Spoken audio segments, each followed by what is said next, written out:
Jeg havde en patient forleden, som havde smerter i sin ryg. Efter 2-3 gange, så var smerterne overstået. Og så siger hun, jamen I er jo også sådan lidt gammeldags.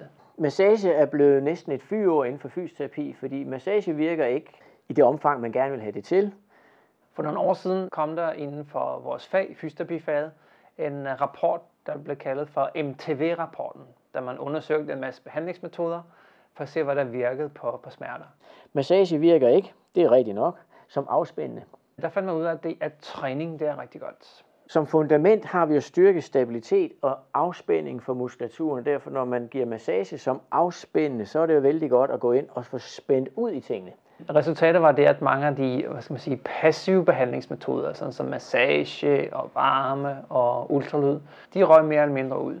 Og der har jeg arbejdet med det de sidste 25 år, og jeg må sige, at langtidseffekten er enorm. Massage det er sådan noget velvære, da du har det godt, og nogen kommer og gnider dig lidt i nakken, og du nyder det og kan slappe godt af. Når vi taler massage på den måde, vi bruger her på Cure, så er det ikke som en afspændende massage. Den form for massage, som vi giver hos Cure Fysioterapi, der tror jeg, det er de færreste patienter, der vil angive det som velvære.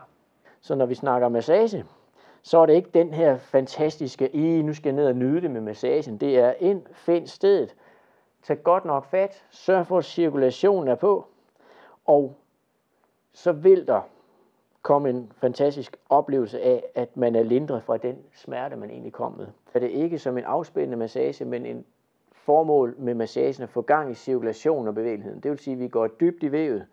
Vi skal ramme det sted, som kan reproducere, eller som kan gengive de smerter, som du har. Det er ikke altid musklen, der er problemet. Så taler vi massage, har vi altid lært, at det er muskelproblemer, hvor man går ind og arbejder med musklen. Det vi har kunne konstatere er, at smertepåvirkningen er ikke altid muskel. Det er sjældent muskel, der er primært problemet. Og det er typisk mange gange steder, som man ikke altid leder. Det kan mange gange være i senetilhæftning, og ikke så mange gange i selve muskelbuen. Muskler består af muskelfibre og går over i sener, og senerne går over og har fat i knoglen.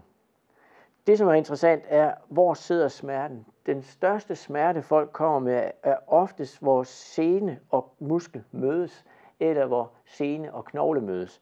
Så smerterne opstår oftest der, hvor det er tilhæftet. Og hvis vi rammer det sted, så kan vi også gøre noget ved det. Og derfor er det vigtigt at gå ind og finde ud af, kan vi få gang i cirkulationen med hensyn til smertestederne. Og det er ikke musklen, man så ofte skal gå efter, det er overgangene. Og der er det ikke den her blide forsigtig. Der er det ind at finde stedet og finde ud af, er det den smerte, du genkender? Og hvis det er det, du genkender fint, så er det ind at have fat i den. Og der tager man altså lige til grænsen. Og det er ikke grænsen af, hvad jeg kan tåle, men hvad grænsen af, hvad folk kan tåle. Og så bliver man hængende. Og da cirkulationen kommer efter 1-2 minutter, så bliver man hængende på de her specielle punkter i op til 1-2 minutter.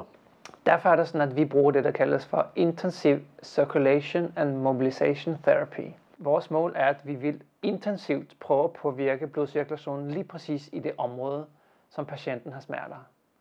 Og derfor er det vigtigt, at man får ordentligt ved, og at man finder de rigtige steder, og at man bliver hængende. At vi lytter til patienten, og at vi også er dygtige til at finde frem til de steder, som problemet er. Og det er egentlig det, som er den teknik, som vi har udviklet lidt på og har stor succes med.